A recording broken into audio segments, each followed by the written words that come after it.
Happy New Year, my unstoppable friend. This episode is probably one of my absolute favorite episodes of the whole entire year. And it's because if you have been following along for a while, you know that as overachievers, perfectionists, type A professional women, we all love a good fresh start. There's something about January energy, Monday morning, that brand new plan, the unblemished strategy that we have not yet put to the test that really does feel very exciting. There's a gust of activation energy in January that we get to really leverage. However, the reason that I really love today's episode, the New Year's episode, is because I don't want you going into the new year starting from scratch. This is a huge mistake. I talk about this on the podcast in lots of different ways, which means it is an essential piece of your weight loss and wellness strategy in the new year. I don't want you starting from scratch. What I want to help you do, and this episode is going to be strategic. We're going to walk through my step-by-step process on how to do this. We want to leverage last year. We want to take a fine-tooth comb. We want to look at the results of last year. Maybe you didn't hit your weight loss or wellness goal because you forgot about it a few months into the year. Maybe you didn't feel excited or motivated all year round, and that got in your way. Maybe a life obstacle, something really complicated with your family or in the workplace, drove you to deprioritize your weight loss and wellness goal. Or maybe you tried and you still didn't hit the mark. There are so many reasons that professional women who are smart and resourceful are not hitting their weight loss and wellness goal, and it's never for no reason. So today's podcast episode is really designed to walk you through my step-by-step process to really understand and leverage last year, because it is going to be how you get fire behind your results this coming year. This is a New Year's episode that I have aired in the past and got such positive feedback from so many of you sharing how helpful it was that I wanted to air it again. This episode is particularly special for me because in this episode, I tell you real stories of me failing in a personal fitness goal. I failed hard. And I talk about that in this New Year's episode. I talk about my reflections of the past year, how and why I failed at my personal fitness goal. And the reason I wanted to share this is because I took the strategy that we talk about in this episode and I applied it to this past year. And because I took this strategy, this exact process that I teach my clients, I do exactly what I coach on, I do exactly what I teach. I turned my fitness goals around 180. I cannot wait for you to listen to today's episode. I really hope you enjoy it as much as I loved creating it for you. And if you found it helpful or impactful, then I would love, love, love for you to share it with a friend who also has a weight loss and wellness goal, that is feeling that gust of excitement at the newness of the year, but also does not want to start from scratch. You will be blown away by the impact of simply making the decision to start now and prioritize your weight loss and wellness goals seriously.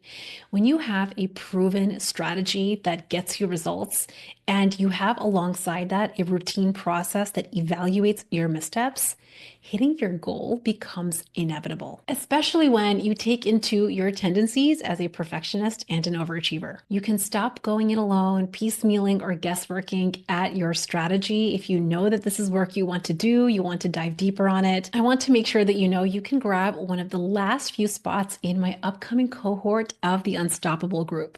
This is an intimate 6-month small group coaching program. It is specifically designed for professional working moms who self-identify as overachievers or perfectionists. You are someone that is resourceful. You hit growth and goals in so many areas of your life, but your weight loss and wellness goals have somehow slipped by you. Maybe you deprioritize them. You're used to taking care of everyone else first, or simply a piece of your strategy, which is really common, was missing. The January cohort is about to start, and I would absolutely love to see your name join the group. You can go and grab one of my last few consult spots before doors close over at burnstressloseweight.com/group. click the button, grab a spot, and if you don't see a time that works for you, just drop us an email at info@theunstoppablemombrain.com or send me a DM over on Instagram and we can talk there. You can find me at Burn Stress Lose Weight. I hope you all have an amazing, amazing week and enjoy today's New Year's episode. I love New Year's episodes mostly because it kind of forces me to reflect. As a high achiever, what you and I are very used to doing is we love to focus on what we are going to do, the new plan, the new strategy. But more important than that, the whole intention of today's episode is to first help you figure out what is it that we have to stop doing to make our strategy actually be effective. I think of this really like two peas in a weight loss pod. It's New Year's. I think I probably said this last year. If I reflect back, I have not gone back and listened to last year's New Year's episode, but I feel like I say this every year. Sometimes the days and even the weeks feel really slow, but the months and the years feel like they are flying by. Am I right? I can't believe that it's a new year. And I would say for me, and maybe this is true for many of you, I have a mix of two different emotions, like two different types of emotions that I'm noticing that I'm holding concurrently. So if this is you, you're not alone. There's a part of me that feels really excited about the new year. I feel excited about new plans and refreshing my strategy and thinking about my goal and kind of taking a fine-tooth comb over my life and asking myself what it is that I want to improve, where do I want to grow. So there's something really exciting about that because the possibility of achieving those goals is pretty amazing. On the other hand, there's a part of me that feels a little bit meh, which is mostly because I'm reflecting about the past. I'm reflecting about the fact that I had a lot of these goals last year, right? And the year before and the year before that. And a lot of those goals somehow over the course of the year, which is what we're going to talk about today, got forgotten, or they became deprioritized, or I didn't give them the attention that I said I would. And so there's a part of me that feels a little discouraged, a little bit disappointed in myself for not having hit the goals that I had wanted to hit. Now, I want you to know if you feel both, it's so normal, and we don't have to ever choose one over the other. It's possible to hold both at the same time, to feel excited and motivated for the new year while also just allowing yourself to feel maybe disappointment or discouraged or sad around not hitting some of your goals. Now, I am not one to wallow because I love to really use mindset skills and tools to look at disappointment and sadness and discouragement from the past and leverage what I can learn from the experience. And that is the whole intention of today's episode. Because as important it is to feel the excitement and the inspiration of New Year, I think it's so important, probably more important, to really reflect back on why is it that we have any disappointment, any discouragement, any sadness around not hitting our goals? What got in the way? Today's episode is going to walk you through a process to help you uncover what it is for you. I think it's going to be something unique for all of us. And giving ourselves permission to let those things go. Now, one of the biggest mistakes that I know high achievers make, I have done this in the past, I see my clients doing this, is we will look at the past and we'll think about what are the things that I did that got in my way. And we will start saying very broad, vague things like procrastination, overeating, over drinking, yelling, right? So we'll just say these very broad categories. And when we have a really broad strokes umbrella type of behavior, maybe procrastination or overeating, it doesn't give our brain enough direction to overcome that habit. So today's episode is also going to walk you through how to take a broad category. I think procrastination is probably going to be a major one. If you did not hit your goal, you had some procrastination techniques and behaviors that you employed that got in the way. I want to help you get really specific. I'm saying this slowly. Like, why do I want to help you get specific? And why am I really making the argument to not stay broad? Because this is going to feel uncomfortable. I'm going to say that it feels uncomfortable because when we haven't answered some of the questions I'm going to ask you on this episode, you might get annoyed with me on the episode. You might get irritated when I ask you a question. I'm going to ask you to get more specific. You might feel this irritation bubbling up in you.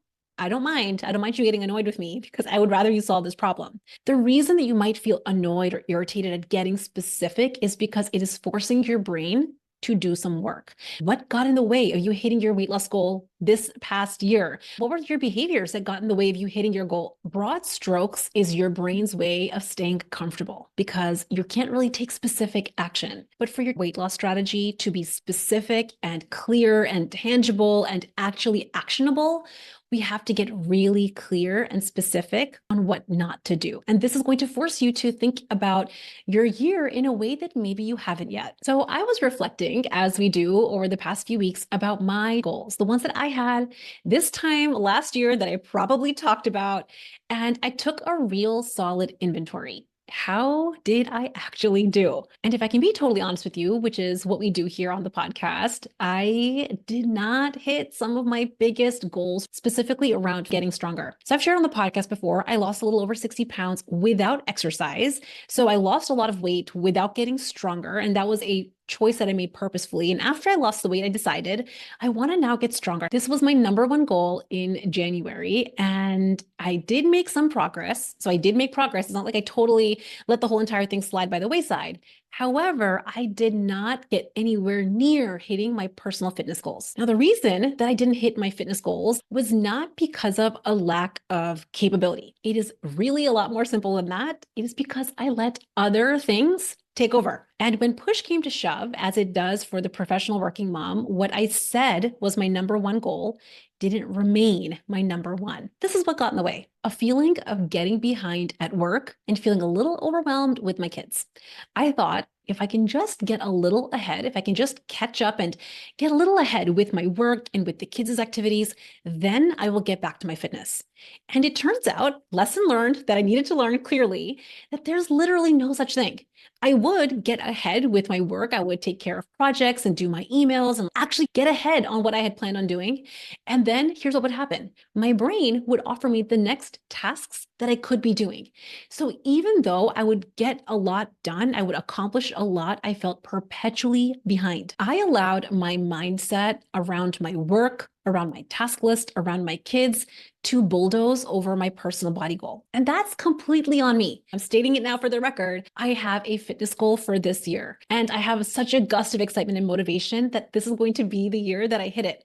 But unless I am like brutally honest, without being mean, truly honest and vulnerable and maybe borderline spicy around what got in my way, I'm going to keep making the same mistakes again and again and again. So I want you to ask yourself, if you had a body goal or a weight loss goal and you really wanted it, and it was a real priority for you, but you didn't hit it, December 31st, you didn't hit it or you didn't make the headway you wanted to, I want you to ask yourself the question, what got in the way?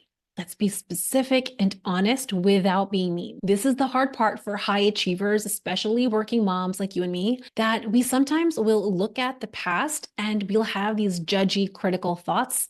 And I want you to drop that for a minute. Drop the rule book around how it should have gone for you. And if you feel bad or embarrassed or annoyed with yourself, feel it, but then move on. I want you to move on enough to take proper inventory, because without it, I promise you, every New Year's, it's going to be like Groundhog's Day. We're going to be back here talking about the same goal as last year. And it's going to happen again and again and again. Just a little story about this, because this is something I can feel the difference for so many years. I have so many distinct memories. On New Year's Day, me and my best friend would call each other, like wishing each other a Happy New Year. And then we would say, this is the year, right? This is the year that we're going to lose the weight. And this, I can remember as far back as even college, where I didn't even have that much weight to lose. I probably just wanted to lose like 5 or 10 pounds at that point in my life. And then of course, by February, our quote unquote best laid plans fell by the wayside. One of us became complacent. So then the other one became complacent. And then we didn't have a sustainable strategy. Then we let discouragement set in, and then we'll start again later. We'll start again next month. And this happened year after year after year. I cannot tell you for how many years. My goal was weight loss. It was like Groundhog's Day, because every year I kept making the same mistakes. Here were the 2 mistakes that I made for so many years. Problem number 1 is that you stay vague and broad with your action plan, like the things you're going to do, and you stay vague and broad with what your problems and your obstacles actually have been. For example, you might say, I procrastinated a lot in 2023. That's a really broad and huge example that's hard to wrap your mind around the tangible, specific, actionable habits.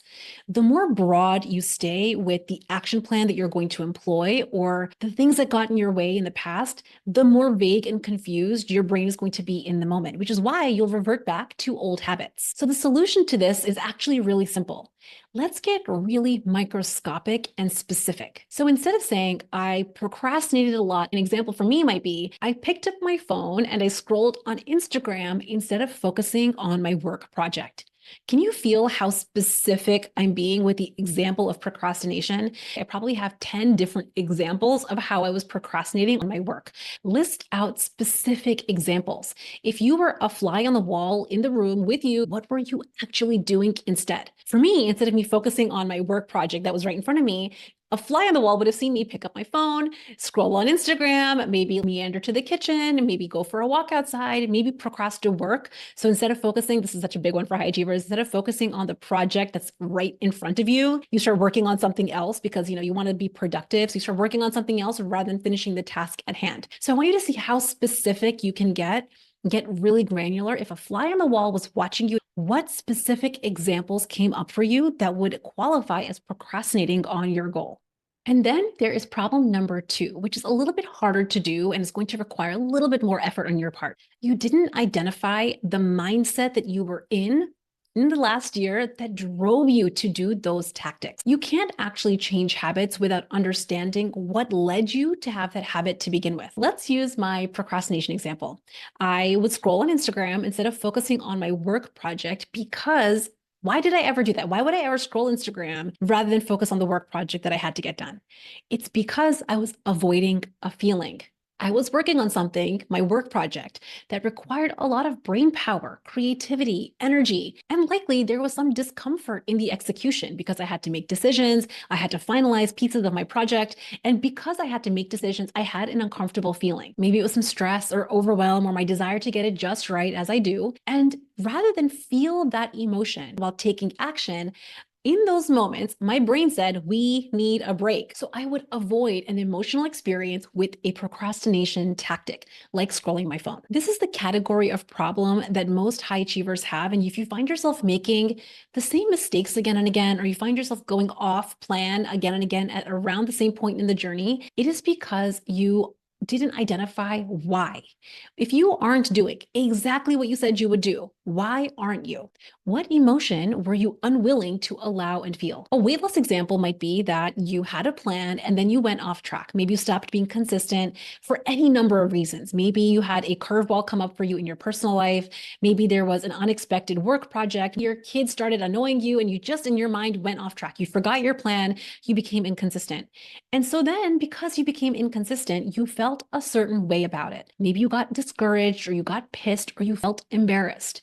To avoid that feeling, that emotion of embarrassment, discouragement, pissed, annoyed, irritated with yourself, you procrastinated on getting back on track. Do you see how that works? You don't ever just procrastinate for no reason.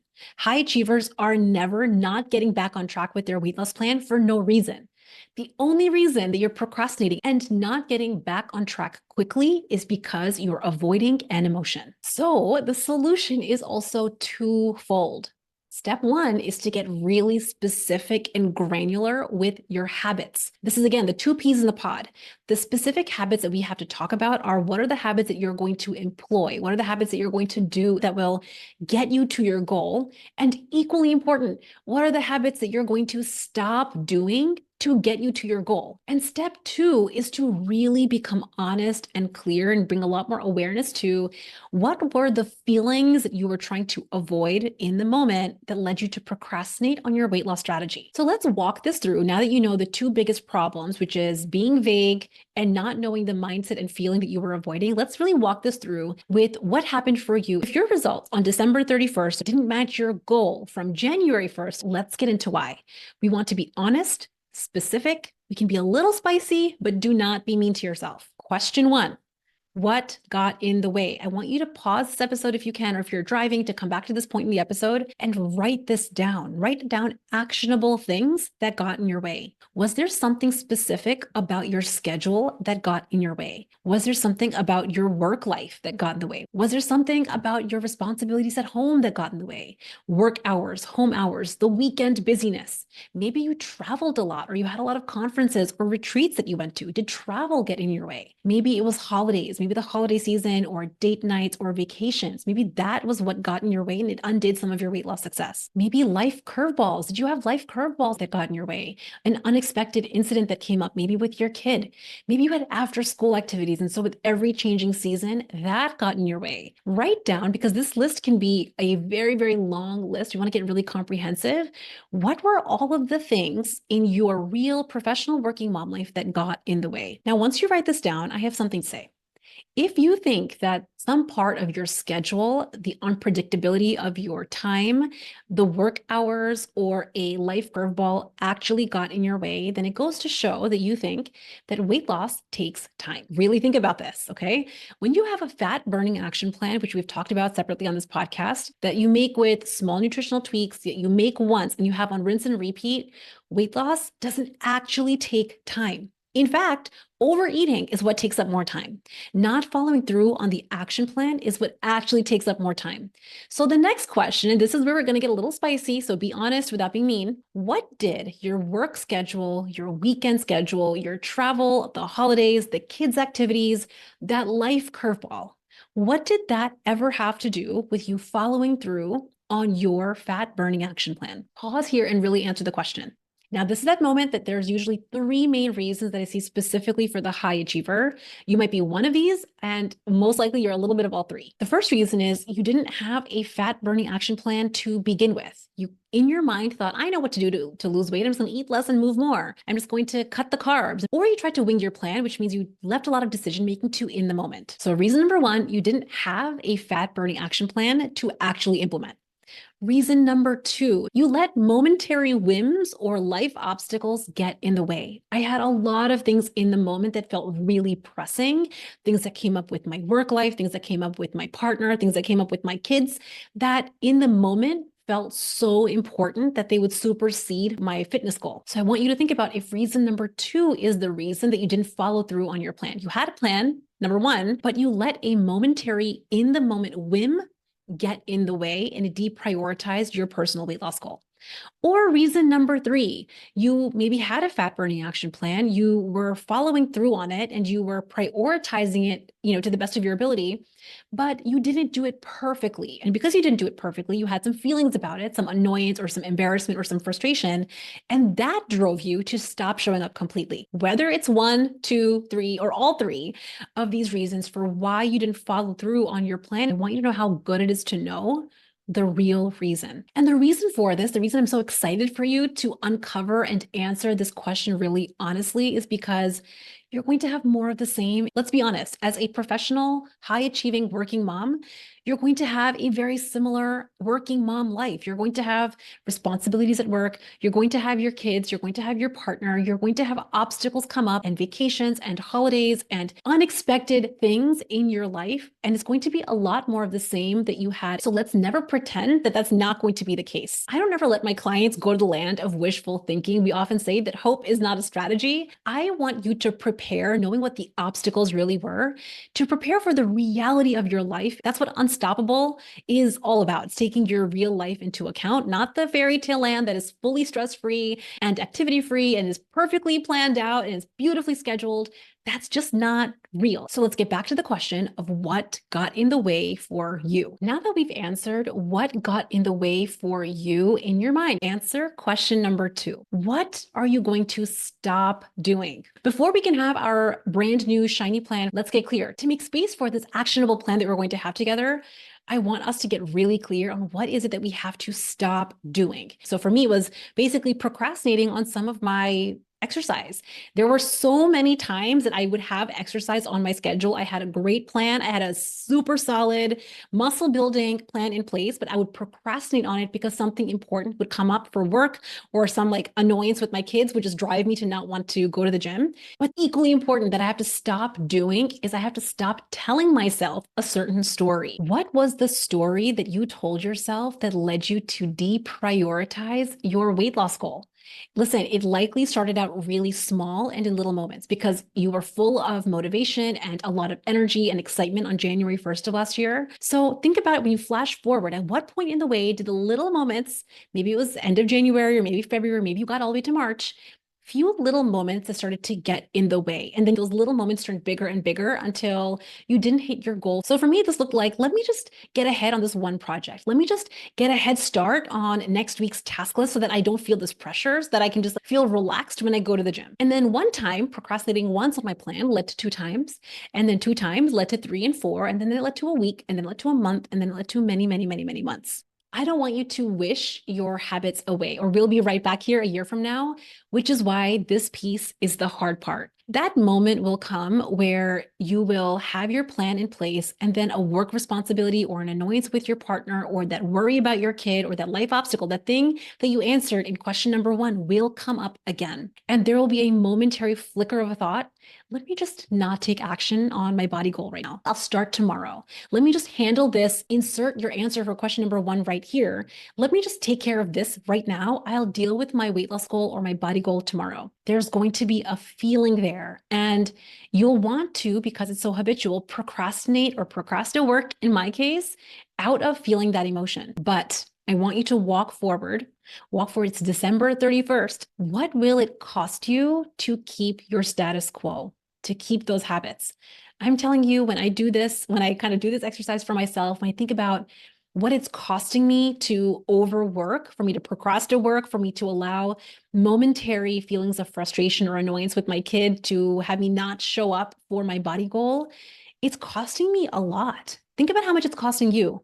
It's likely wasting a lot more time, more energy, and more effort, and so much more of your mental bandwidth. It's one more year that we're sitting here talking about the same goal. One of my favorite things to hear from my clients in the Unstoppable group is how much bandwidth gets freed up when you start solving your weight loss struggle. Investing in your number one goal makes you take it more seriously. Having the support and accountability of a coach with a group makes you take it more seriously. This is just the nature of how humans work.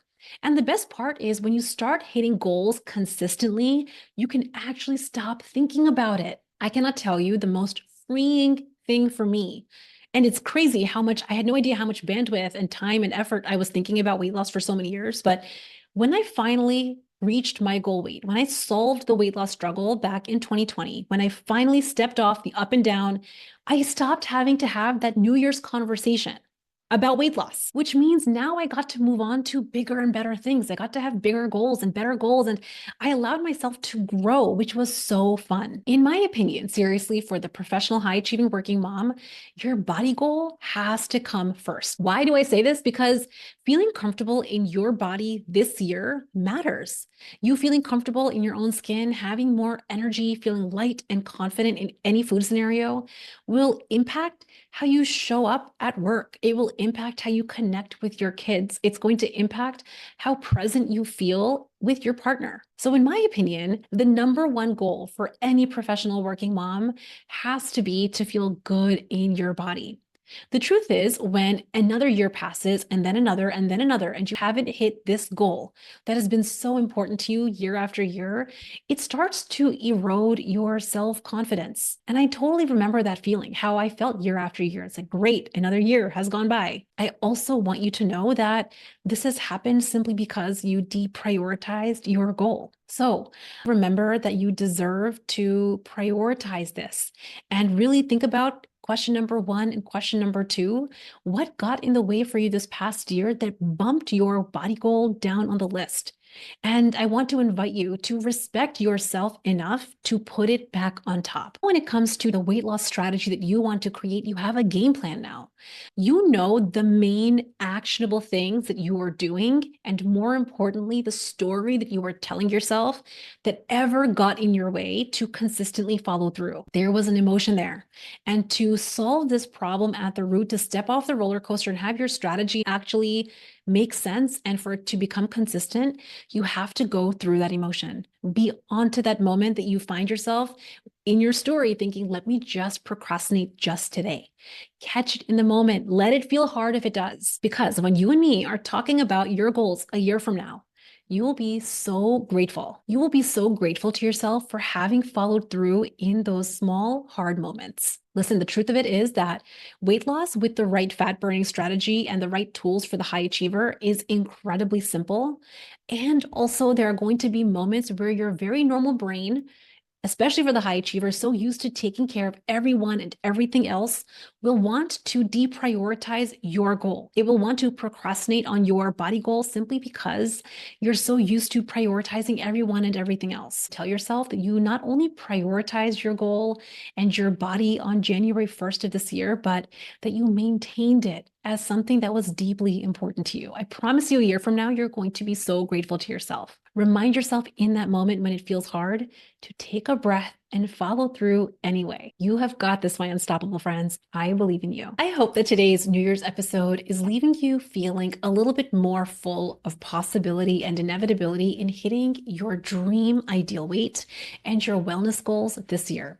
One of the things that I keep thinking about for myself, for my clients, for all of you, is that today is the youngest that we will ever be.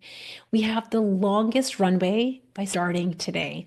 And I know that there are so many reasons, especially for the professional woman. There are a million reasons to wait. There are a million reasons to put off your goals until tomorrow, until life gets just a little bit easier. But what I have found for professional women is that there is no perfect season. There is no perfect time to start, but giving yourself permission to prioritize yourself, even when life feels busy or hectic, making space on your calendar for yourself, saying no to other things, blocking your time out is how you start feeling better in every corner of your life. This is on and off the scale. If you know that the message of this podcast resonates with you, I would love for you to take the passive learning that you're doing here into real life active implementation by joining the Unstoppable group.